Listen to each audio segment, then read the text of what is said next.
And Thomas Hayes, Chairman and Managing Member at Great Hill Capital, joins us for more now. Thomas, thanks for your time this morning. So, markets have been pretty much on a choppy ride, and this latest pullback has been attributed to the weaker than expected services data, as well as new tariff comments from the president on the pharma and the semicon sectors. I mean, how would you characterize the current state of the market? Well, we've had an enormous move off the lows, Liz, some 30%. So we're consolidating gains and we're moving into a seasonably weak part of the year. Usually August, September, and early October have a little bit of volatility. So it's natural to have some consolidation. However, I wouldn't get too bearish because you have too many managers that are behind the benchmark, and every dip of 3 to 5% will be bought. The question is where are they going to put that money? And are they going to put that money in Magnificent Seven, which has already moved a lot and has shown, while they had good earnings, that their earnings growth is decelerating? As a matter of fact, Q3 will be the first quarter that Magnificent Seven earnings are 10% or below 10%. That's down from 33% last year. Or, like you saw today, the only index that was up was the small cap index. Are managers going to buy the laggards, the small caps and the most shorted stocks, which have actually outperformed the indices? The most shorted stocks have outperformed the indices by 11% in the last 6 to 7 weeks. So I think what you're going to see is volatility, short-term consolidation at the index level, which is predominantly Magnificent Seven, and real opportunity and real buying starting to happen under the surface for the unmagnificent 493, the remainder of the S&P 500, and small caps. And now that you saw the odds of a cut in September going over 90% today after the largest revision in jobs data in 50 years that we saw on Friday, I think it points to things to be constructive moving forward as you look out 3 to 6 months, even if you get a little chop in the next 3 to 6 weeks. Right, gotcha. So I just want to take a look at some of the reasons for this dip in market moves overnight. And one of that was the ISM services data, which showed weakening activity but persistent price pressures. I mean, with services sector representing quite a significant part of the U.S. economy, in fact, 70%. I mean, how are you viewing this stagnation, especially as also we're seeing the data showing slowing jobs growth? Yeah, there's no question the Fed needs to cut, or it is going to be a question of too late Powell.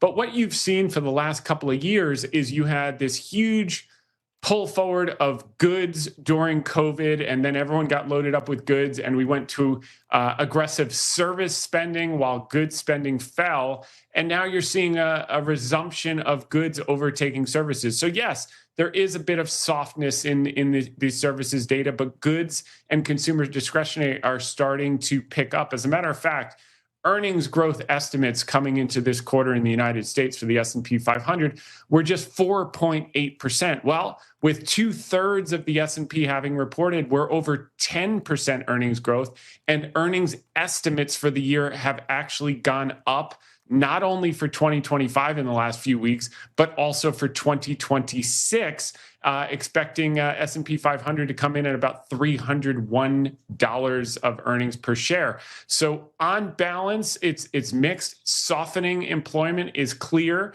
Fed Powell is too restrictive, but with the resignation of Kugler and Powell's term running out May of next year, you're going to basically have 4 of the 7 governors moving in the direction of more dovish policy, and the market's starting to sniff that out. And you add a little dovish policy, you bring borrowing rates down, and this economy is going to fly because consumers' balance sheets are very under levered. They have trillions in home equity that can be drawn once rates come down.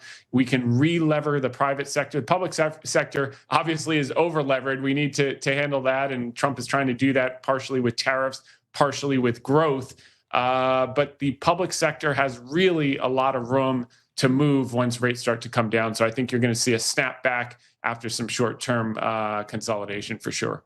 Right, but something that could throw a spanner in the works appears to be, or possibly could be, the imminent tariffs on semiconductors and pharmaceuticals, especially for pharmaceuticals. I mean, the president has talked about, the taxes on that going up to possibly 250%. And so how much of an impact do you think that could pose to inflation?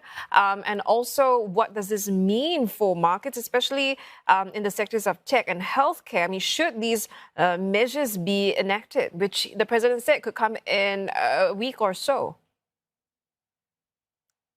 Yeah, this is the way President Trump negotiates. In case you haven't gotten the memo, what he does is he punches people in the face and then he offers them an ice pack and they're happy for the ice pack. So he goes in for the big ask. This is a huge ask. He's doing the same thing with India. He's doing the same thing with Canada. And if they don't cooperate and they don't come to the table to negotiate, you know what? They get hit again in the face until they finally get to the table and negotiate something more reasonable. But what we've seen is there is some rationality with the president. When push comes to shove, either they will ignore him and the tariffs will go into effect and they'll realize that he means business, or they'll come to the table at the last minute, get a deferral of time so they can negotiate something more sensible, which tends to be the pattern that we've seen over the last both the first term and the second term, and will probably be the pattern for the foreseeable future. But yes, in the next day or so, is there going to be some uncertainty and volatility? What if this happens? Of course. But you know what? He can always dial it back once they come to the table and negotiate something more reasonable. President Trump wants the economy to do exceptionally well. He wants the stock market to do exceptionally well. And as we saw in April, when the bond market and the stock market start to do very, very poorly, it's a reflection on him. And he comes to a more rational decision and puts a floor under it, and we move ahead, and the economy continues to grow. So this time will be no different. So if you got to take a couple bumps along the way in the next 24, 48 hours, so be it. But looking out 3, 6, 9 months, companies are optimistic. Companies are investing. Deal volume this year is record. There are no investment bankers in the Hamptons this summer. They're busier than one-arm paper hangers doing deals, and animal spirits are back. So this is really just headline noise you're referring to, Liz.